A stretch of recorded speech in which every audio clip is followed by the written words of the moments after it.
प्रिय मित्रों, जय श्रीमन नारायण। आज आप सभी लोग पुराण पुरुषोत्तम भगवान नारायण के मुखारविंद से मंगलमयी कथा जो नारद के लिए श्रवण करा रहे हैं और शौनकादि ऋषियों के लिए सूत जी महाराज करवा रहे हैं। काम्यक वन में भगवान श्री कृष्ण नंदन पांडवों के लिए जो कथा श्रवण करा रहे हैं और बद्रिका आश्रम में नर और नारायण भगवान नारद के लिए जो कथा श्रवण करा रहे हैं, वही कथा आप सभी लोग भी प्रेम भक्ति के साथ में सुने। नारद जी बोले, भगवान गोलोक में जाकर के क्या करते हैं वो आप पाप रहित मुझ श्रोता के ऊपर कृपा करके कहिए। भगवान ने वहाँ जाकर क्या किया? श्री नारायण बोले कि हे नारद, पाप रहित अधिक मास को लेकर के भगवान विष्णु के गोलोक जाने पर जो घटना हुई वो हम कहते हैं, सुनो।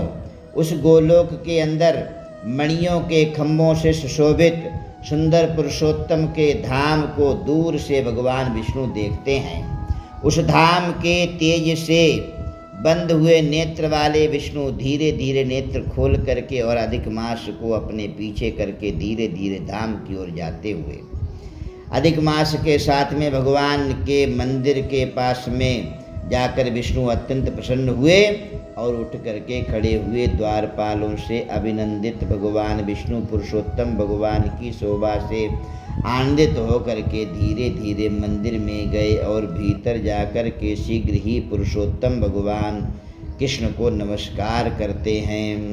गोपियों के मंडल के मध्य में रत्न सिंहासन पर बैठे हुए कृष्ण को नमस्कार करके पास में खड़े हुए विष्णु बोले, गुणों से अतीत गोविंद अद्वितीय अविनाशी सूक्ष्म विकार रहित विग्रहवान गोपों के वेश के विधायक छोटी अवस्था के शांत स्वरूप गोपियों के पति बड़े सुंदर नूतन मेघ के समान श्याम करोड़ों कामदेव के समान सुंदर वृंदावन के अंदर रास मंडल में बैठने वाले पीत रंग के पीतांबर से सुशोभित सौम्य भुओं के चढ़ाने पर मस्तक में 3 रेखा पड़ने से सुंदर आकृति वाले रासलीला के स्वामी, रासलीला में रहने वाले, रासलीला करने में सदा उत्सुक 2 भुजा वाले मुरलीधर पीतांबर वस्त्रधारी अच्युत भगवान, ऐसे भगवान की मैं वंदना करता हूँ। इस प्रकार स्तुति करके भगवान कृष्ण को नमस्कार कर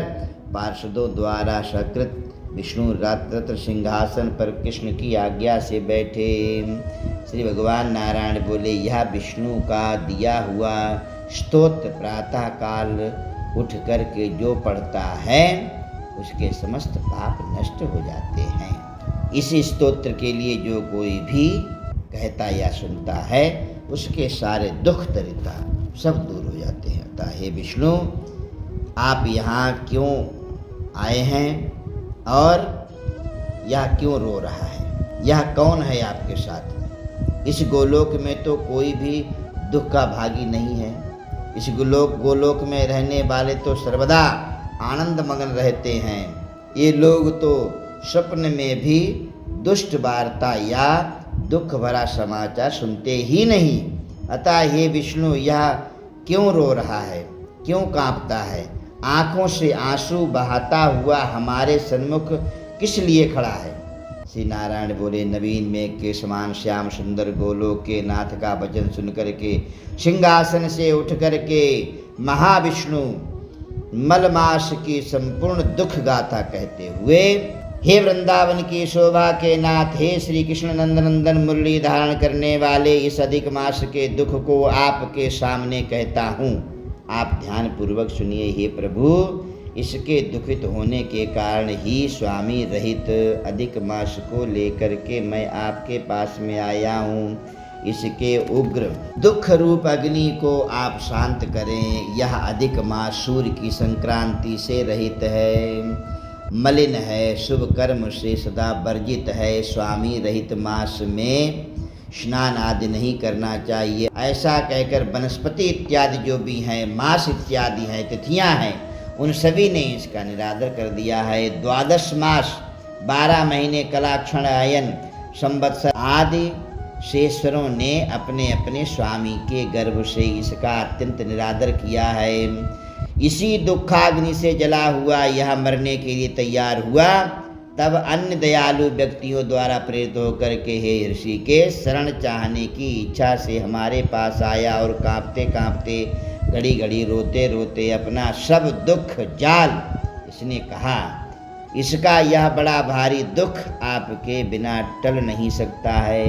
इसीलिए हे श्याम सुंदर मुरलीधर, मैं इसको हाथ पकड़ करके आपकी शरण में लाया हूँ। दूसरों का दुख आप सहन नहीं कर सकते, आप दीन बंधु हैं, दीनों पर दया करने वाले हैं, ऐसा वेद जानने वाले लोग कहते हैं। अतएव इस दुखित को कृपा करके सुख प्रदान कीजिए। हे जगतपते, आपके चरण कमलों में प्राप्त प्राणी शोक का भागी कैसे हो सकता है, ऐसा वेद जानने वालों का कहना है। कैसे मिथ्या हो सकता है? मेरे ऊपर कृपा करके भी इसका दुख दूर करना आपका कर्तव्य है, क्योंकि सब काम छोड़ करके इसको लेकर के मैं आया हूँ। मेरा आना सफल कीजिए। बारंबार स्वामी के सामने कभी भी कोई विषय ना कहना चाहिए। नीति ऐसे जानने वाले बड़े बड़े पंडित सर्वदा कहा करते हैं। इस प्रकार अधिक मास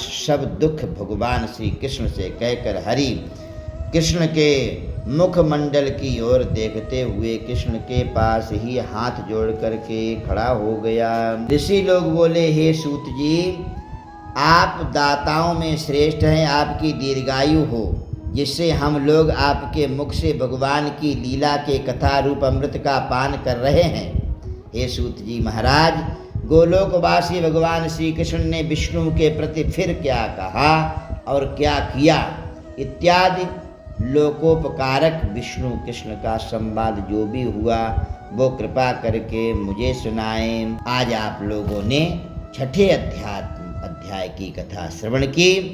प्रिय भक्तों, आज आप सभी लोग भगवान का मंगलमय विग्रह और उनकी चर्चा का आपने वर्णन श्रवण किया। प्रतिदिन आप कथा श्रवण करेंगे और कथा श्रवण कीजिए। भगवान की मंगलमय आरती करें। भगवान व्रत जो रखना चाहते हैं वो व्रत रखें, या नत रखना चाहें वो एक भुक्तम एक बार भोजन करके व्रत के लिए पारायण कर सकते हैं।